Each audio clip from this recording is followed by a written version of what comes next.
Buenas tardes, comenzamos nuestro programa, empezamos nuestro programa de cultura de los viernes y vamos primero a saludar a Nacho. Nacho, buenas tardes. Buenas tardes, Nuria, ¿qué tal? Comenzamos este viernes de cultura y nos hemos acercado hacia una exposición que podremos disfrutar tanto con la vista como con el tacto. Sí, incluso pues gracias a los vídeos, una televisión, un monitor con unos vídeos que hay acerca del tema de los invidentes y en general, en particular y en general de los minusválidos, también hay un cierto ambiente musical dentro de la sala. Es una exposición para muchos sentidos, desde luego.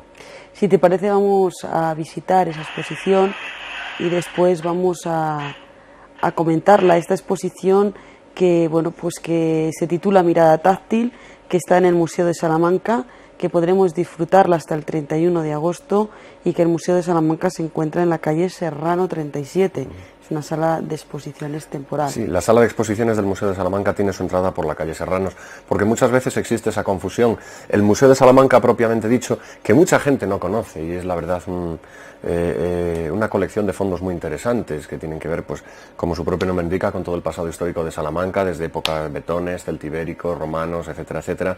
Ese tiene su entrada por el patio de escuelas, lo que es lo que llamamos la fachada de la universidad de toda la vida, donde está la estatua de Fray Luis, el patio de escuelas menores. Esa es la entrada del Museo de Salamanca, pero justamente en la trasera del edificio y con entrada por la calle Serranos, ya casi muy cerca del Colegio Fray Luis de León, paredaño con el colegio, perdón, con la casa de Abarca Maldonado, los Doctores de la Reina, está la entrada a la sala de exposiciones del Museo de Salamanca. Antiguamente era una salida trasera y se ha aprovechado esa sala pues para mostrar exposiciones temporales. Hasta allí nos hemos acercado y, si te parece, vamos a visitar esta exposición de la mirada táctil.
Pues sí, teníamos esas fotografías de Paulo Abrantes que nos llevan a esta mirada táctil, a esta exposición de fotografía táctil donde podemos pues apreciar esos cuadros y un poco pues después de ver ese audiovisual también que existe en la sala, acercarnos a cada una de las obras y no solamente disfrutarlas, sino que al estar en relieve pues poder tener esa sensación, ¿no?, que tienen las personas invidentes a la hora de poder ver una obra de arte, de poder contemplarla y tocarla.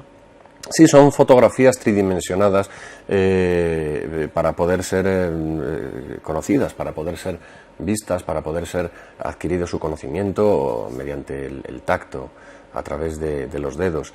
Pero yo creo que la exposición tiene dos niveles. Uno es el nivel puramente formal, según el que se organiza, exposición de fotografía para invidentes, y el otro sería una exposición de fotografía para personas con capacidad visual. Quiero decir que tal y como queda esa fotografía, aunque sea en blanco y negro, pero con los relieves y rugosidades, también se puede contemplar, sin necesidad de tocarla, como una cierta obra de arte, que podría rozar un poco pues la abstracción o la fotografía tratada, con filtros. En ese sentido, sin tocar, perfectamente, uno puede acercarse a la exposición y recorrerla visualmente, como si de una exposición de fotografía normal se tratara. Aunque evidentemente a lo que nos invita la propia muestra, tal y como está organizada, es a utilizar las yemas de nuestros dedos, primero para ver la fotografía, pero también un poco como reto para para poder llegar al conocimiento de cómo se sienten las personas invidentes en el mundo. Es un reto que yo le propongo a nuestros espectadores que hagan. No solo, es decir, nosotros como personas videntes, cuando llegamos, tocamos e intentamos reconocer a través de los dedos lo que hemos visto con los ojos. Yo a lo que invitaría a la gente sería que se sitúe desde el principio de la exposición como un invidente, con tiempo, no hay ninguna prisa, podemos hacerlo sin ningún tipo de agobios, con todas las sensaciones de una persona invidente viendo esa exposición.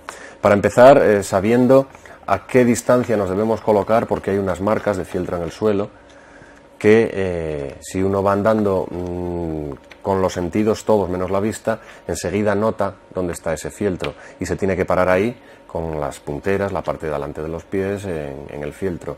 Después intentar llegar hasta el cuadro y no solo ver la fotografía, sino comprender la sensación que tiene una persona invidente para poder interiorizar toda esa información que le está viniendo. Es decir, primero el tamaño, el título está debajo en braille. Al lado del título hay una pequeña imagen tridimensional que da una idea general de lo que es la fotografía, la obra de arte en concreto. Es decir, es la misma fotografía pero puesta en pequeño.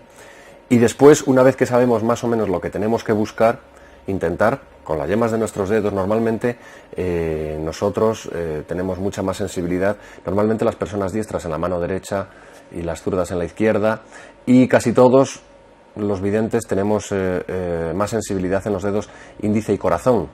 Normalmente son los que se utilizan más inconscientemente para adquirir la sensación, junto con el pulgar. Lo que pasa es que con el pulgar nosotros normalmente, habitualmente no hacemos una sensación. El pulgar es un dedo de agarrar, no de intentar adquirir sensaciones.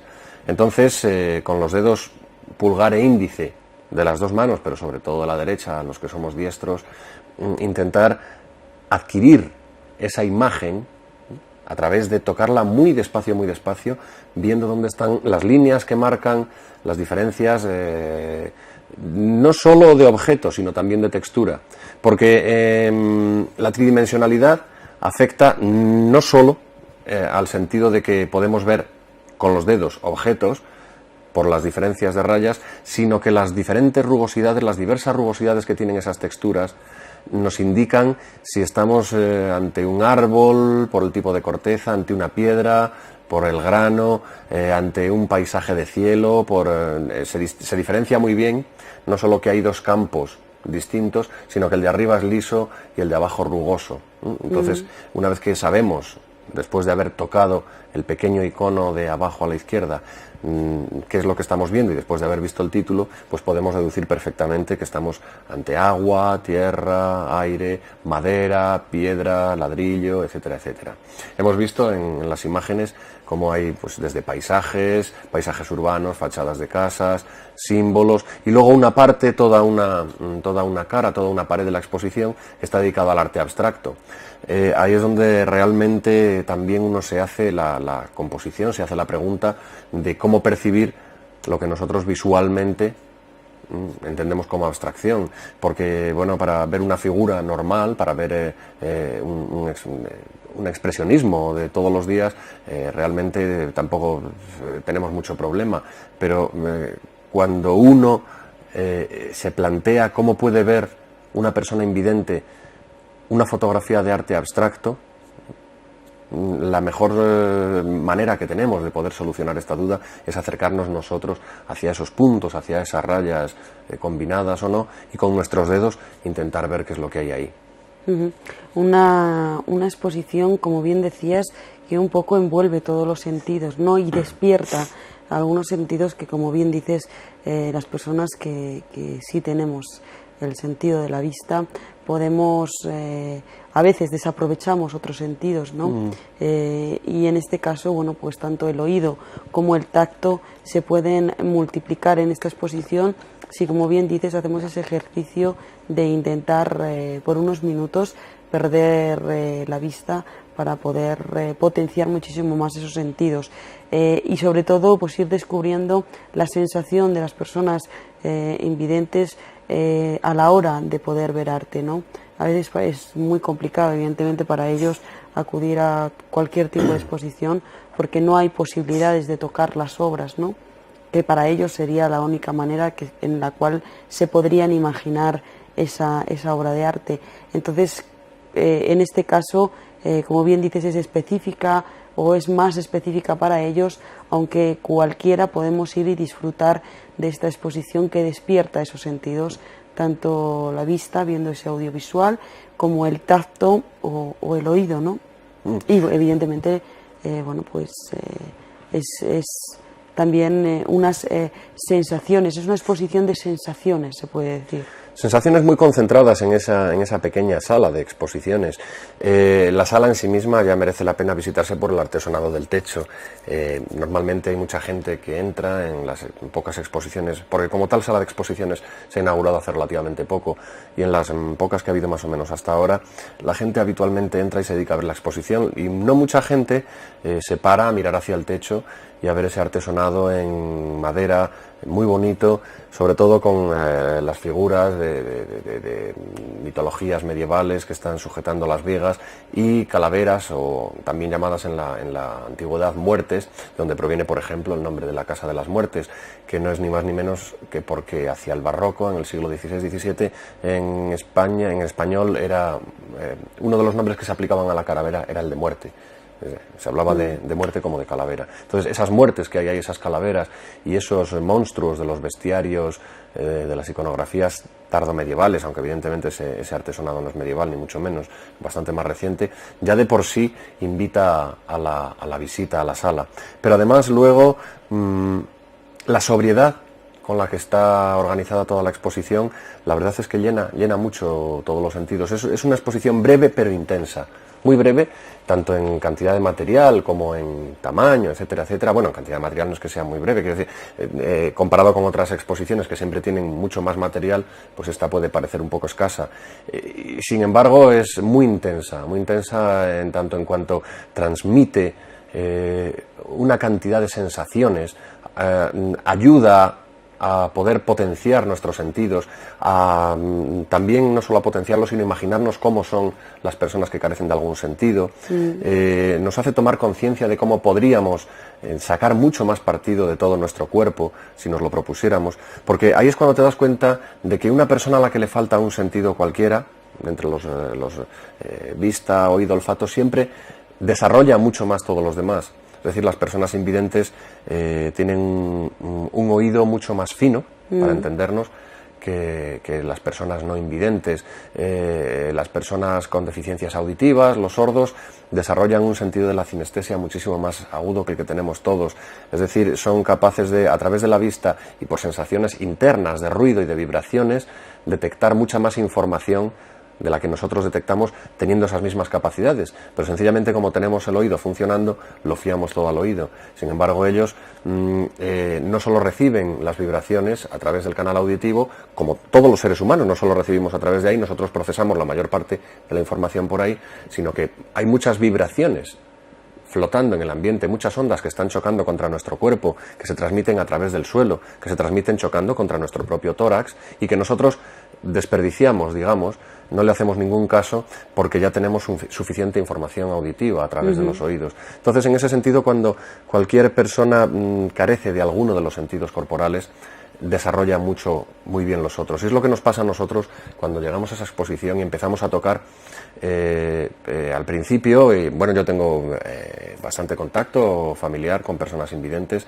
y siempre te dicen lo mismo. Al principio se hace muy difícil empezar a leer en braille. Cuando has aprendido, si eres ciego de nacimiento, no, pero cuando la ceguera es sobrevenida y tienes que empezar a aprender, al principio te da un poco de miedo, porque tocas y tú todavía tienes el tacto sin desarrollar, tienes el tacto de una persona no invidente, y sin embargo te dicen que enseguida te haces a la nueva situación y enseguida empiezas a distinguir rugosidades y pequeños puntos. Lo que tiene la visita a esta exposición de fotografía táctil no es solo reconocer las figuras que hay en las fotografías, también tenemos, aparte de los títulos de las obras escritos debajo en alfabeto braille, hay dos folios que son la presentación de la exposición para personas invidentes, dos folios enteros llenos de signos en braille. Pues también es muy recomendable invitar a las personas a que lleguen e intenten distinguir, primero sin ver y sin mirar. Evidentemente no sabemos braille, pero sí por lo menos los puntos, es decir, aquí hay 2 puntos verticales o hay 5 o una figura de 3 horizontales y 2, intentar sacar toda esa información a través de solo de la yema de nuestros dedos, y así nos daremos cuenta de cómo una persona invidente va desarrollando muchísimo más esa capacidad sensitiva que tenemos en el sentido del tacto. Una exposición realmente pues muy diferente a lo que nos ha acompañado hasta el momento. Una exposición interesante sobre todo para eso, ¿no? Para poder ir poco a poco descubriendo esos sentidos que tenemos, digamos, en un porcentaje elevado dormidos, porque aprovechamos otros sentidos. Sí, con un sentido de empatía, ponerse en el lugar de las personas que evidentemente pues no carecen de alguno de los sentidos corporales. Esta exposición estará hasta el día 31 de agosto en el Museo de Salamanca, hemos dicho antes, en esa sala de exposiciones de la calle Serrano 37, y voy a dar los horarios. Los horarios son de martes a sábado de 10 a 2 y de 5 a 9, y los domingos y festivos de 10 a 2, con lo cual podemos acudir cualquier fin de semana si a diario pues andamos un poco peor de horario, ¿no? Excepto los lunes, que como siempre están todos los museos cerrados. Parece que ya se va universalizando esa costumbre y se va unificando en todas las salas de exposiciones de Salamanca, lo cual no es malo, porque así uno ya tiene el chip metido en la cabeza y sabe que los lunes no vamos a las exposiciones, mientras que tal y como estamos ahora, que unas sí abren, otras no abren, siempre tienes que andar pendiente de... Estamos un poco en horario de verano, sí, ¿no? Entonces, bueno, pues vamos a esperar a que finalice este agosto. Ya nos queda poquito. A que terminen las ferias, que también en Salamanca se complican los horarios. Sí, es el gran salto, justamente después del verano siempre vienen las ferias en Salamanca. Y yo creo que ya en octubre empieza la normalidad en nuestra ciudad, ¿no? Yo creo, porque bueno, ya en octubre empieza ya un ritmo más normal, ya llegan los estudiantes, ya todo. Sí, la llegada climatológica del otoño, se acaba de verdad el verano. Se acaban las ferias, se acaba todo. El ritmo laboral. Dura menos, la feria de Salamanca finalizará el día 17 de abril, no como otros años que... Es verdad. De abril, ¿a dónde me había ido? Ojalá el día 17, ojalá nuestras ferias duraran desde el 8 de septiembre hasta el 17 de abril. El 17 en abril es en Sevilla, ¿no? En la feria. No, hasta el 17 de septiembre. Decía que otros años pues se paraba ese día 17, había ahí unos días de toros hasta el día 21, donde se cerraban nuestras ferias, pero en este caso no. Comenzamos la noche del día 7 y finaliza el día 17, y en ese periodo serán los toros, que antes empezaban más tarde los toros y finalizaban el día 21. En este caso Los Sí, solía empezar van... por el 12, normalmente las corridas iban del 12 al 21, solía ser 9 de abono, una pues mixta, en este empezaba caso, la novillada, etcétera, etcétera. En este caso va acompañada de los días de feria, todas las... Sí, por fin se ha logrado todos los unificar toros. el horario de ferias taurinas con el de ferias municipales, que era una lucha que han mantenido las dos instituciones, tanto la empresa de la Plaza de Toros como el ayuntamiento, con vistas a beneficiar evidentemente al público. Lo que ocurre es que los dos, cada uno por su cuenta, por su parte, mejor dicho, tendrían serias dificultades para poder unificar eso. Es decir, una feria taurina no se puede mover así como así, por capricho, por capricho en el buen sentido de la palabra, por propia voluntad, porque nos apetece a nosotros. Al hablar de ferias taurinas tenemos que hablar, o tenemos que pensar, mejor dicho, en compromisos pues de los matadores de toros, que son principalmente los que consiguen que haya toros, aparte de los toros en sí mismo, claro está. Y las ferias de septiembre son siempre pues la feria de Nuestra Señora de San Lorenzo de Valladolid, San Mateo de Logroño, Palencia, es decir, hay una serie de ferias que ya tienen de cara a los toreros una cierta importancia, y entonces es muy difícil conjugar fechas unas con otras, y si se hacen coincidir pues es difícil. Pero bueno, parece que a lo largo del tiempo y después de conversaciones y mirando calendarios y con un poco de buena voluntad por parte de todo el mundo, no solo de la corporación municipal o de la empresa de la Plaza de Toros, sino incluso también de los afectados laboralmente, que son los toreros, parece que por primera vez vamos a tener la oportunidad de disfrutar todas las ferias concentradas en una sola semana grande, que en realidad son 10 días, bueno, es una semana con un fin de semana. Pero yo creo que para el público será en ese sentido más cómodo, y no andar pensando que cuándo se va al circo, cuándo hay toros, ahora cierran por la tarde, ahora no cierran, estamos en ferias de cara a la ciudad pero de cara a los toros no, todavía no han empezado los toros pero ya tenemos fuegos artificiales. Ese horario descabalado un poquitín para todo el mundo, yo creo que es mucho mejor concentrado, todo junto, toda la feria, en todos sus aspectos, con todos sus espectáculos, todas sus diversiones, en un mismo horario, en unas mismas fechas, en un mismo calendario. Y una vez que finalice eso, es de lo que estábamos hablando, volverá la normalidad. De momento, pues en todas las exposiciones tenemos un poco que adaptarnos a ese horario de verano que muchas veces pues varía y cambia. En este caso, la mirada táctil tiene ese horario de 10 a 2 y de 5 a 9 el de martes a sábado, y los domingos y festivos de 10 a 2. Los lunes permanece cerrado. Un horario bastante habitual, no lo ha variado mucho para este verano, no ha variado mucho su horario. Una exposición, mirada táctil, hasta el 31 de agosto podemos disfrutar de ella. Nos vamos a ir a publicidad hace unos minutos. Volvemos con una película diferente a lo que venimos haciendo últimamente. Sí, y bueno, también hemos comentado alguna vez a lo largo de nuestros programas algo de animación, así que no será la primera vez, pero desde luego es una ventana de aire fresco, como suele decirse. Y aparte, una película que nos apetecía mucho, una película que para todos los públicos, y que encima un género que nos gusta mucho, porque parece que a veces cuando venimos con los clásicos parece que solamente nos guste ese tipo de cine, y no es así. Nos gusta todo el género siempre que esté bien hecho, sobre todo con muchísimo respeto, y en este caso la animación nos encanta, con lo cual nos vamos a publicidad unos minutos y volvemos con la película de Cars. Vamos a hablar de ella, unos minutos de publicidad.